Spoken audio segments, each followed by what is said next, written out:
désirent apprendre l'idiome de leur conjoint, par exemple, c'est désormais possible. Des applications permettent d'acquérir les fondamentaux pour tenir une conversation simple dans plusieurs langues grâce à des méthodes ludiques. L'application Poulard, du nom de la langue Peul dont vous parliez, dans une vingtaine de pays, est notamment connue pour son très bon guide de prononciation. Linguarena utilise, elle, la bande dessinée et la répétition vocale. En France, l'établissement Afrilang propose des cours particuliers ou collectifs dans plus de 12 langues. Pendant 1h30, les élèves s'exercent à l'oral et approfondissent leur culture générale du pays pour une meilleure assimilation de la langue. Alors les enseigner, c'est aussi une manière de lutter contre leur disparition. Souleymane Diamanka, et c'est important de faire vivre ces langues dans les pays où les diasporas africaines sont fortement représentées. C'est très très important. Comme chaque langue, elle a besoin d'être étudiée. Les gens qui parlent le français seulement à la maison et pas à l'école, on sent qu'il leur manque quelque chose. Et j'ai grandi au quartier des Aubiers à Bordeaux. Et les anciens, mes parents, tout ça, et leur génération, ils ont fait en sorte qu'on ait des cours de Peul. Et ça nous a permis d'être plus proches de nos parents, parce que l'amour, il passe par la langue.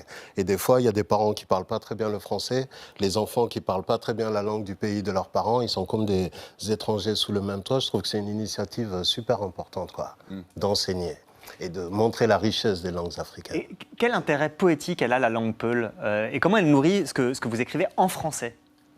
C'est une langue qui est seulement d'image, et c'est une langue très très précise en fait.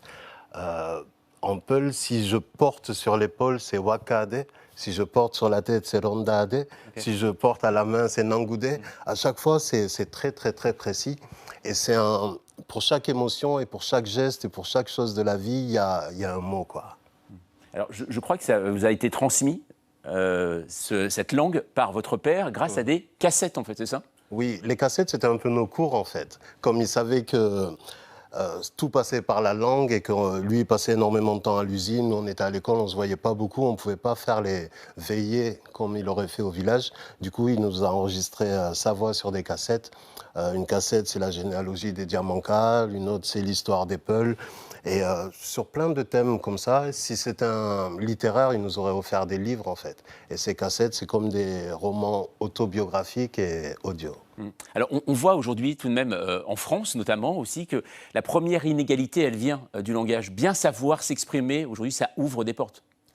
Pour moi, c'est la première richesse. C'est dans les ateliers que j'anime, c'est ça que je dis aux gamins. Je dis qu'on ne peut pas être libre si on n'a que 500 mots et on ne peut pas se défendre face à quelqu'un qui en a 8000.